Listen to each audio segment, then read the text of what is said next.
Chapter 6. The Cowardly Lion. All this time Dorothy and her companions had been walking through the thick woods. The road was still paved with yellow brick, but these were much covered by dried branches and dead leaves from the trees, and the walking was not at all good. There were few birds in this part of the forest, for birds love the open country where there is plenty of sunshine. But now and then there came a deep growl from some wild animal hidden among the trees. These sounds made the little girl's heart beat fast, for she did not know what made them, but Toto knew, and he walked close to Dorothy's side and did not even bark in return. "How long will it be," the child asked of the Tin Woodman, "before we are out of the forest?" "I cannot tell," was the answer, "for I have never been to the Emerald City, but my father went there once, when I was a boy, and he said it was a long journey through a dangerous country. Although nearer to the city where Oz dwells, the country is beautiful. But I am not afraid so long as I have my oil can, and nothing can hurt the Scarecrow. While you bear upon your forehead the mark of the Good Witch's kiss, that will protect you from harm." "But Toto," said the girl anxiously, "what will protect him?" "We must protect him ourselves if he is in danger," replied the Tin Woodman. Just as he spoke there came from the forest a terrible roar, and the next moment a great lion bounded into the road.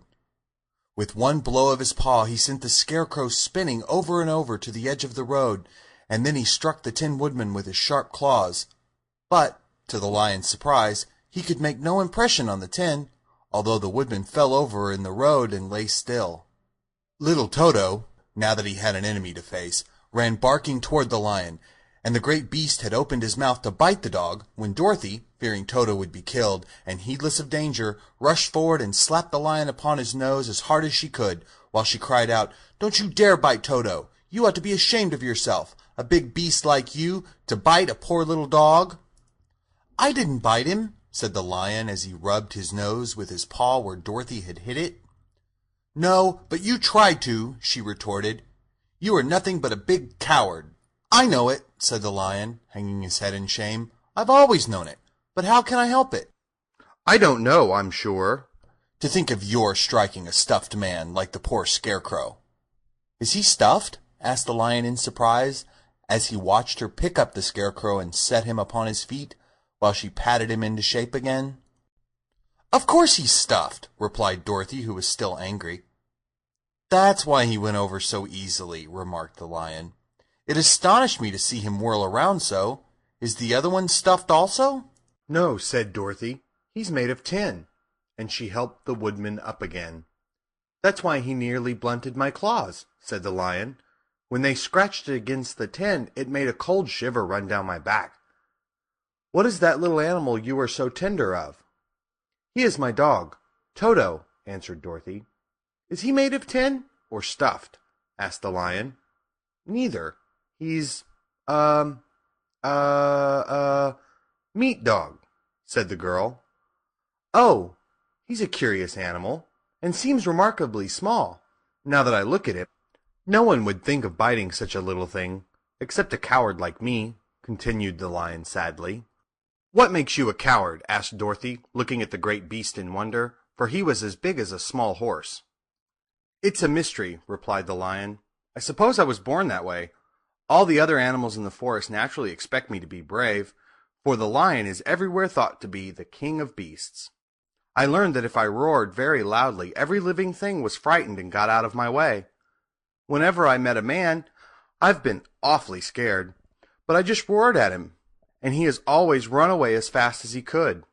If the elephants and the tigers and the bears had ever tried to fight me, I should have run myself. I'm such a coward. But just as soon as they hear me roar, they all try to get away from me, and of course I let them go." "But that isn't right. The king of beasts shouldn't be a coward," said the Scarecrow. "I know it," returned the lion, wiping a tear from his eyes with the tip of his tail. "It's my great sorrow, and makes my life very unhappy. But whenever there is danger, my heart begins to beat fast." "Perhaps you have heart disease," said the Tin Woodman. "It may be," said the lion. "If you have," continued the Tin Woodman, "you ought to be glad, for it proves you have a heart. For my part, I have no heart, so I cannot have heart disease." "Perhaps," said the lion thoughtfully. "If I had no heart, I should not be a coward." "Have you brains?" asked the Scarecrow. "I suppose so. I've never looked to see," replied the lion. "I am going to the Great Oz to ask him to give me some," remarked the Scarecrow, "for my head is stuffed with straw." "And I am going to ask him to give me a heart," said the Woodman. "And I'm going to ask him to send Toto and me back to Kansas," added Dorothy. "Do you think Oz could give me courage?" asked the Cowardly Lion. "Just as easily as he could give me brains," said the Scarecrow. "Or give me a heart," said the Tin Woodman. "Or send me back to Kansas," said Dorothy. "Then, if you don't mind, I'll go with you," said the lion, "for my life is simply unbearable without a bit of courage." "You will be very welcome," answered Dorothy, "for you will help to keep away the other wild beasts. It seems to me that they must be more cowardly than you are if they allow you to scare them so easily." "They really are," said the lion, "but that doesn't make me any braver, and as long as I know myself to be a coward, I shall be unhappy." So once more the little company set off upon the journey, the lion walking with stately strides at Dorothy's side. Toto did not approve this new comrade at first, for he could not forget how nearly he had been crushed between the lion's great jaws.